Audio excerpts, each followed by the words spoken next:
এবারের ঈদ যাত্রায় বড় দুর্ঘটনার মুখোমুখি হয়েছে নীলসাগর এক্সপ্রেস। এই ঘটনায় প্রায় অর্ধ শতাধিক যাত্রী আহত হয়েছেন। ছবি বলছে, দুর্ঘটনা যেভাবে হয়েছে তাতে হতাহতের সংখ্যা আরও বাড়তে পারত। কিন্তু কেন এই দুর্ঘটনা? বুধবার সকাল থেকে এই পথেই দুইটি ট্রেন পার হয়েছে।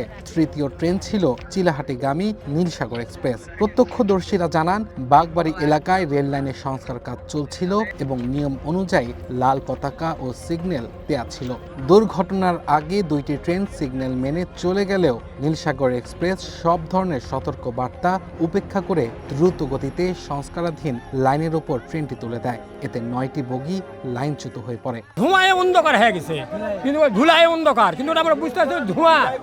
তারপরে আসা থেকে মানে যার মনে তাই লাভ দিছে গাড়ির থেকে। সান্তার থেকে আসছে, আসার পরে লাল ফাল্লাটা মানে ওখানে ব্রেক করেনি কিংবা স্লোও দেয়নি। ওই ট্রেনটা অত মানে মনে হয় যে 80 কিলোমিটার বেগে স্পিডে আসছিল। ওখানে একটা লাল ফ্ল্যাগ দেওয়া ছিল ওই ব্রিজের ওখানে। সকাল থেকে কি অন্য কোনো ট্রেন পার হয়েছে? অন্য কোনো ট্রেন আসছিল, দুইটা ট্রেন গিয়েছে খুব ধীরে ধীরে, আসে এই জায়গাতে ট্রেনটা থামেছিল। এই ট্রেনটা জোরে গেল কেন? ওই যে লোকজন দেখতে পায়নি, লোকজনের জন্য অতিরিক্ত লোকজন। রেল লাইনের সংস্কার কাজের সাথে জড়িতরা জানান, সংস্কার কাজের কথা সান্তাহার রেল স্টেশনে জানানোই ছিল। নীলসাগর এক্সপ্রেস আসার সাথে সাথে সিগন্যালও দেওয়া হয়, তবে তা তোয়াক্কা করা হয়নি বলে জানান তারা। ফজরের নামাজের পর এসে দেখি রেলে হেডটা উড়ে গেছে। তো উড়ে যাওয়ার পরে আমি ভাই বললাম যে ভাই এরকম এরকম ব্যাপার, হেড উড়ে গেছে। তখন আমি প্রাথমিক চিকিৎসা করছি, বাসা থেকে কাতা নিয়ে এসে সে খাতা দিয়ে আমি ব্যান্ডেজ করে রীতিমতো ট্রেন পাসিং করছি। তো আমি প্রত্যেকটা ট্রেন পাসিং করছি, কিন্তু চিলাটি থেকে ছেড়ে আসা ঢাকাগামী চিলাটি এক্সপ্রেস ট্রেনটি আমার সিগন্যালটা মানে নাই। কন্ট্রোল রুমে ফোন দেওয়া হয়েছে, সেই সিগন্যালটা মানে নাই। এরপরে প্রত্যেকটা ট্রেন সিগন্যাল মানছে। তারপরে এই যে ঢাকা থেকে ছেড়ে আসা চিলাহাটিগামী নীলসাগর এক্সপ্রেস ট্রেনটি সিগন্যাল মানে নাই। ঘটনাস্থল থেকে 400 মিটার দূরে মিস্ত্রি সাহেব লাল ফ্ল্যাগ নিয়ে ট্রেন আটকানোর চেষ্টা করছে, কিন্তু এলএম সাহেব কোনো কিছুই মানে নাই।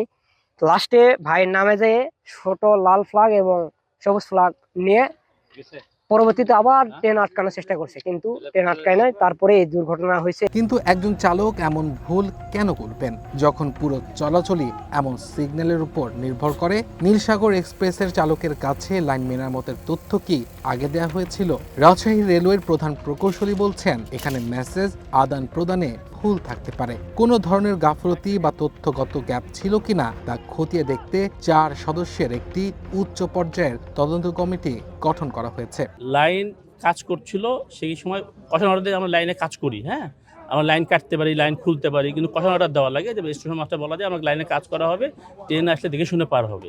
সেটা মানে সেখানে মনে একটা গ্যাপ হয়েছে, একটা মেসেজের ভুল বোঝাবুঝি হয়েছে, হয়তো কোনো একটা ভুল বোঝাবুঝি হয়েছে। আর লাইন কাটা থাকতেই পারে, লাইন কাজ করতেই পারে লোকজন। হ্যাঁ, কারণ একটা ট্রেন চললে যেমন রোড খারাপ হয়, রেল লাইনও খারাপ হয়, কাজ করতে হয়।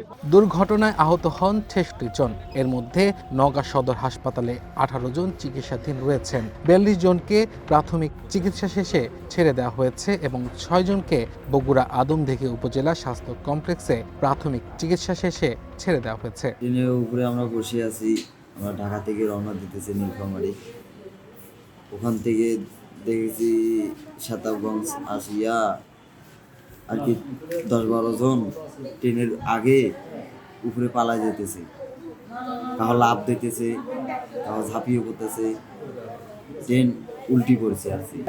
কোনো জানি না, আমি গাড়িতে হঠাৎ নাই অজ্ঞান হয়ে গেছি, ওরাই আনছে এখানে, কিছুক্ষণ পরে জ্ঞান ফিরছে, আমি এটুকুই জানি। আপনারা জানেন যে সান্তাহার রেলওয়ে জাংশনে যে ট্রেন দুর্ঘটনা হয়েছে, সেখান থেকে প্রায় 62 জন আমাদের এই সদর হাসপাতালে তারা এসেছেন, তারা এখানে চিকিৎসা নিয়েছেন। তবে আপডেট হচ্ছে এ পর্যন্ত আমাদের এখানে শুধুমাত্র 18 জন রয়েছে, বাকি সবাই চলে গিয়েছেন। ট্রেনটির 8 চাকা বিচ্ছিন্ন হয়ে গেছে।